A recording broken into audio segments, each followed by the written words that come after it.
Pessoal, a gente precisa sempre continuar a ter esperança e principalmente lutar por quem está lá dentro. Eu tenho dito para quem quer perguntar, nós estamos fazendo a nossa parte? Estamos. É pouco? Eu acho. Tinha que ser mais. Tinha que ter mais gente lutando junto. Expliquei para quem estava lá dentro também. Aliás, duas coisas importantes que eu não disse ainda. A primeira é que o governo Lula, né, esse desgoverno aí, faz tantas coisas ao mesmo tempo, bota tanta coisa uma atrás da outra que parece intencional, aliás para tirar o foco de temas específicos. Mas tem que ter prioridade. Para mim, prioridade é tratar desses que estão presos. Essas injustiças são prioridade. Por isso que eu estou tratando disso. Desde a primeira visita a Papuda, antes dela ainda, mas desde a primeira visita a Papuda, mais do que nunca, tratando disso, e conseguimos finalmente as assinaturas para a CPI do abuso de autoridade do STF e do TSE, que foi protocolado. Mas outro problema é que o próprio Alexandre de Moraes está vetando a ida de deputados e senadores para Papuda e para Colmeia. Eu só consegui porque a minha autorização era antiga, era do mês de março do ano passado.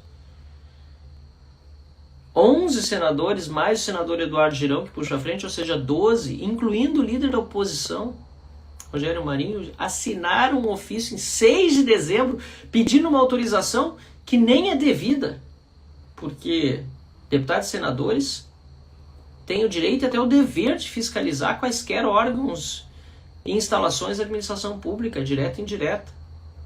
E nem isso mais podem fazer sem pedir a autorização para o ministro Alexandre de Moraes. É um absurdo. E até agora o ministro não deu. Desde o dia 6 de dezembro, vai fechar um mês amanhã, que é 6 de janeiro, a 12 senadores da República. Então essas duas coisas eu precisava dizer ainda para falar das dificuldades que nós estamos tendo. E queria que tivesse mais gente junto. Agora, voltando à questão de não perder a esperança, para mim a grande esperança mesmo do Brasil está em vocês, está no povo mesmo. É claro que a gente tem que trabalhar, eu estou fazendo a minha parte, vocês estão vendo, tem alguns que se venderam, tem outros que elegeram outras prioridades, não necessariamente aquelas que realmente deveriam, na minha opinião, ser as mais importantes. Mas para fazer a coisa funcionar mesmo, a gente vai ter que voltar às ruas de forma forte. E o maior exemplo disso é justamente o 8 de janeiro. Porque ele só aconteceu com a anuência do governo federal, com a anuência do Lula, com a omissão das forças de segurança, com a ação do Gonçalves Dias, do G. Dias, do GSI, também do Flávio Dino, aliás, que sumiu com as imagens depois, porque certamente comprometiam a ele, as que tinham dentro do Ministério da Justiça, não pode ter dúvida disso. Eles deixaram isso tudo acontecer por quê? Para que as pessoas tivessem medo e parassem de se manifestar nas ruas. Sempre fizemos isso de forma pacífica, não da forma como foi feito, ou que deixaram que fosse feito. Com ou sem infiltrados, com ou sem palavras de ordem, aconteceu. E aliás, sempre digo, quem quebrou, vandalizou, vai ter que pagar pelo crime que cometeu, mas na proporção do crime cometido e não julgado por instâncias que não lhe competem. Não é o STF que julga quem deveria estar sendo processado na primeira instância. Então, sem povo na rua não terá mudança no país. Essa é a mensagem principal que eu sempre levo, e para essa live também, que eu intitulei de ditadura indisfarçável. E todas as ditaduras escancaradas do mundo, que mais tem medo justamente é de povo na rua. Tanto é que vão para cima do povo que vai para a rua. Botaram agora vários presos que injustamente, ilegal e inconstitucionalmente estão pagando por crimes que não cometeram. Para quê? Para amedrontar a gente. Para que a gente não vá para a rua. Para que a gente não continue se manifestando. É isso que eles querem. Então, essa é a minha mensagem, pessoal. Vou ler um pouco aqui alguns comentários que eu estou vendo.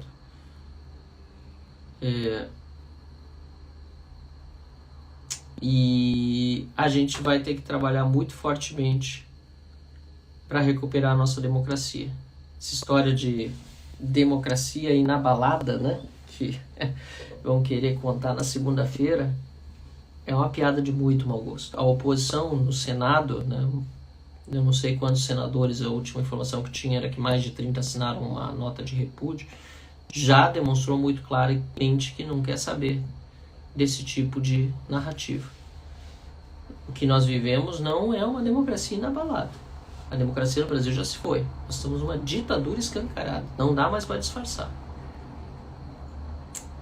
E nós vamos ter de reverter isso com a força das nossas vozes, do nosso movimento nas ruas, sim, de forma pacífica, sim, de forma como a gente sempre fez, sim, da forma como se tirou um dia o Collor do governo, depois a Dilma do governo e agora o Lula também vai ter que enfrentar isso. Eles têm medo do povo da rua.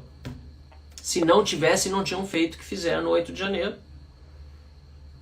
Se não tivessem, não estariam comemorando, porque o que estão fazendo é comemorar o que aconteceu no 8 de janeiro do ano passado.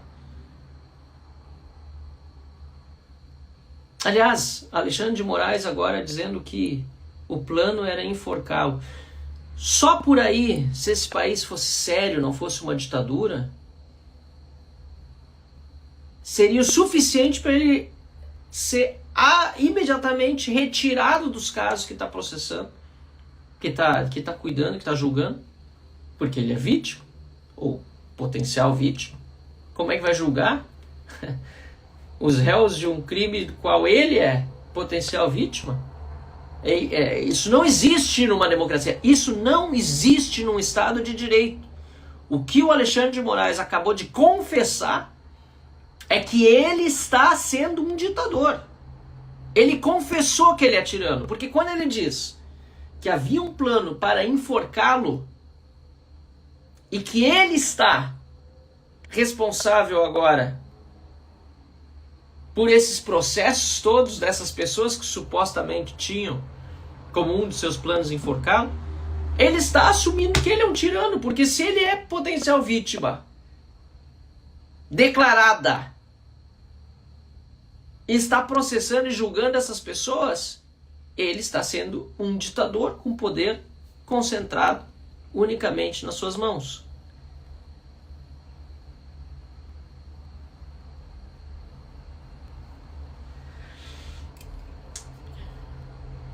É isso, pessoal. Agradeço aí quem está acompanhando. Sinara, obrigado, que votou em mim e foi uma das melhores escolhas. Muito obrigado. Fico muito honrado.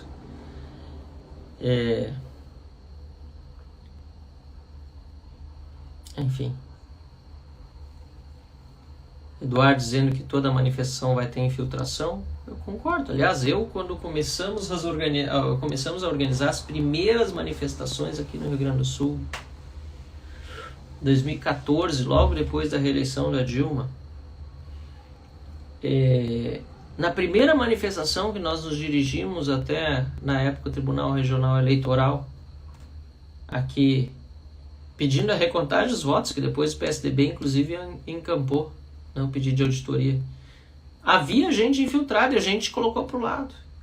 Antes disso, em 2013, nas manifestações, que não eram pelos 20 centavos, vocês lembram disso? Apareceram os black blocs, o pessoal baixava no chão e dava um jeito de identificar quem estava depredando. Fazer manifestação sempre vai ter risco, tem que saber organizar, evitar infiltrados.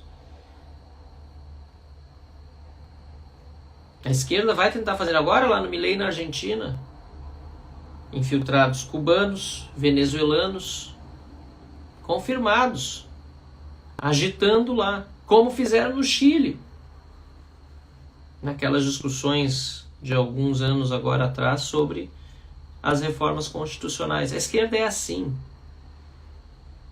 Isso não pode nos paralisar. O medo não pode nos paralisar, o receio, a preocupação de que algo de errado pode acontecer. Não, tem que nos dar coragem de enfrentar.